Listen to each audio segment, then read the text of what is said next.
Hallo, ich habe heute Bücher herausgesucht, die sich mit rassistischer Polizeigewalt gegen Schwarze beschäftigen.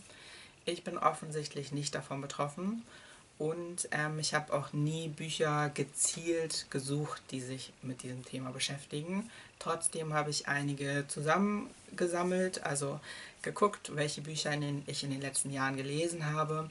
Da sind einige zusammengekommen und wichtig dabei war mir auch, dass diese Bücher aus einer schwarzen Perspektive erzählt werden. Also alle bis auf eins genau, sind von schwarzen AutorInnen geschrieben worden, weil ich glaube, dass das die wichtige Perspektive dabei ist. Das erste Buch, Sie behandeln uns wie Tiere, Rassismus bei Polizei und Justiz in Deutschland. Der Titel sagt schon, worum es geht. Also hier wird empirisch beschrieben, wie der Rassismus in der Polizei und in der Justiz in Deutschland aussieht. Da werden einige Zahlen genannt. Es werden auch zum Teil sogenannte Polizeiskandale nochmal erklärt, worum es da ging. Und genau, es gibt verschiedene Abschnitte, die sich verschiedenen Elementen dieses Rassismus widmen. Insgesamt finde ich, es ist ein sehr informatives Buch, deswegen habe ich es auch in die Liste aufgenommen, aber es ist das einzige Buch, was, wie ich finde, aus einer sehr weißen Perspektive geschrieben wurde. Es ist jetzt nicht von einer Person geschrieben worden, sondern von der Forschungsgesellschaft Flucht und Migration. Die Gruppe stellt sich am Anfang vor, aber positioniert sich nicht wirklich, glaube ich, in Bezug auf Rassismus.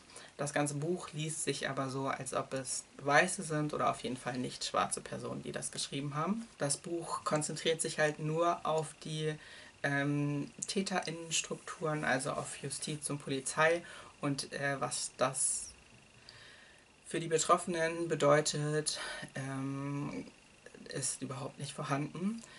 Deswegen finde ich, fehlt diesem Buch auf jeden Fall sehr viel. Das Buch ist 1997 erschienen. Ich habe es vor 1, 2 Jahren noch online als Secondhand-Buch bekommen. Neu gibt es das, glaube ich, nicht mehr, aber vielleicht findet ihr ein gebrauchtes Buch. Das zweite Buch kommt auch aus dem deutschen Kontext, und zwar Deutschland schwarz-weiß, der alltägliche Rassismus von Noah So. Dieses Buch ist, glaube ich, ein Klassiker, wenn man sich mit Rassismus in Deutschland beschäftigen möchte. Die Autorin erzählt hier sehr verständlich, zum Teil auch lustig, wie Alltagsrassismus in Deutschland aussehen kann. Es geht hier auch viel um institutionalisierten Rassismus. So gibt es auch einen Abschnitt zu Rassismus in der Polizei, zu rassistischer Gewalt. Hier werden Einzelbeispiele genau beschrieben, was in Deutschland passiert ist, wie die Polizei schwarze Personen umgebracht haben. Auf jeden Fall ein Buch, was ich sehr gut empfehlen kann. Zum Beispiel auch meiner Mutter hat es sehr gut gefallen. Das nächste Buch kommt aus dem US-amerikanischen Kontext, und zwar Rest in Power, The Enduring Life of Trayvon Martin. Das Buch wurde von seinen Eltern geschrieben. Sie beschreiben hier zum einen, wie ihr Sohn ermordet wurde, und zum anderen, wie der Prozess verlief. Das Buch hat mir auf jeden Fall sehr gut gefallen, und ich kann es besonders empfehlen, wenn euch so das Thema wie Justiz, Medien und auch Proteste so zusammenhängen können, interessiert. Das nächste Buch, was ich ausgesucht habe, hat nicht direkt damit zu tun, aber ich finde es trotzdem sehr wichtig in diesem Kontext. Es ist wieder der deutsche Kontext, und zwar wurde Deutschland ja nie wirklich entnazifiziert. Strukturen in der Polizei oder Personen in der Polizei sind gleich geblieben. Deswegen finde ich es besonders wichtig, sich in Deutschland auch damit zu beschäftigen, wie in Deutschland während der NS-Zeit mit schwarzen Personen umgegangen wurde. Und das Buch, was ich dazu gelesen habe, ist die Autobiografie von Hans-Jürgen Massaquoi. Genau, das ist ein relativ dickes Buch, in dem er beschreibt, wie seine Jugend in der NS-Zeit in Hamburg war. Er ist später Journalist geworden, das heißt, das Buch ist ziemlich gut geschrieben. Ich fand es sehr interessant und kann es auf jeden Fall auch weiterempfehlen. Auch autobiografisch, aber gleichzeitig auch lyrisch beschäftigt sich auch Stefanie Laya Okongo in einem Beitrag mit dem Thema rassistische Polizeigewalt, und zwar in Buchstabengefühle, eine poetische Einmischung.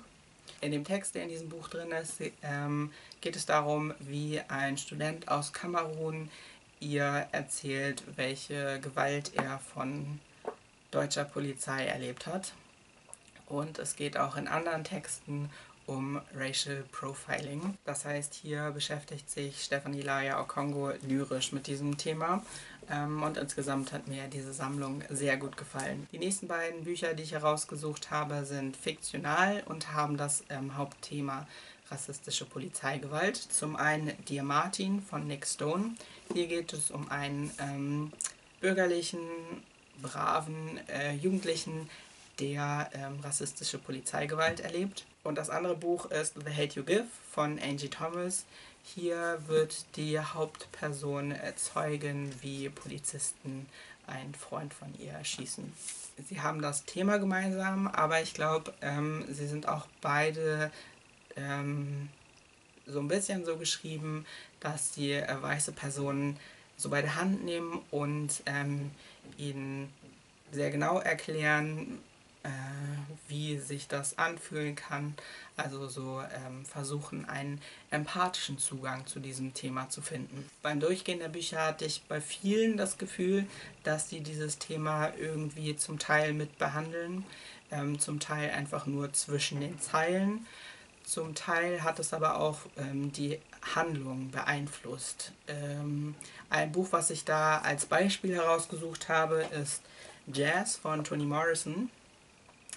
Der Hauptangelpunkt dieser Geschichte ist ein Mord, den ein 50-Jähriger an seiner 18-jährigen Geliebten begeht.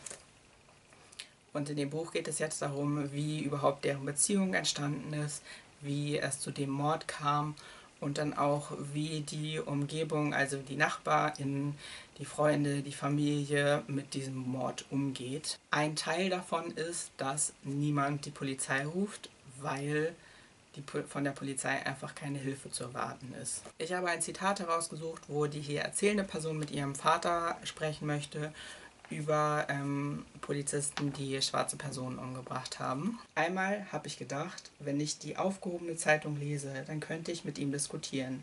Aber ich habe mir das falsch rausgesucht. Ich hatte von den weißen Polizisten gelesen, die eingesperrt worden sind, weil sie ein paar N-Punkt umgebracht hatten. Und habe zu ihm gesagt, ich wäre froh, dass sie eingesperrt worden wären und dass es auch an der Zeit war. Er hat mich angeguckt und geschrien, die Geschichte ist nur reingekommen, weil es was Neues war, Mädel, was Neues. Und 4 Zeilen später, sie, also ihre Mutter, hat mir erklärt, was er gemeint hat, dass für den alltäglichen Mord an N-Punkt durch die Bullen nie einer eingesperrt wird. Danach hat sie mich mitgenommen, ein paar Sachen besorgen. Das waren die Bücher, die ich zu diesem Thema herausgesucht habe. Wie gesagt, es ist beim Weiten keine vollständige Liste. Mich würde auf jeden Fall interessieren, wenn ihr Bücher zu diesen Themen gelesen habt, die ihr empfehlen wollt, dann würden mich Kommentare dazu freuen. Ich wollte noch dazu sagen, dass ich es auf jeden Fall gut finde, wenn weiße Leute so wie ich sich mit rassistischer Polizeigewalt beschäftigen und nicht weggucken. Das kann auf verschiedene Art und Weise sein. Das kann über Musik sein oder hier spreche ich ja viel über Bücher, deswegen habe ich Bücher herausgesucht. Aber auch Bücher können ja sehr unterschiedlich sein. Das muss jetzt nicht immer ein Sachbuch sein, sondern das können auch Romane sein. Einfach das Format, was man mag. Da gibt es bestimmt Bücher, die sich mit diesem Thema beschäftigen. Und dabei finde ich es aber sehr wichtig, dass das nicht dabei bleibt. Also zum einen ist es erstens total wichtig, dass das von schwarzen AutorInnen geschrieben worden ist, weil einfach das die wichtige Perspektive ist. Zum anderen aber nicht nur, also schwarze Autoren nicht nur für dieses Thema herangezogen werden, sondern generell. Weil sonst passiert was ich hier wie bei diesem ersten Buch kritisiert habe, dass entweder einfach nur weiße Personen sich nur mit weißen TäterInnen oder mit den Institutionen beschäftigen und schwarze Personen einfach nicht mehr mitbedacht werden.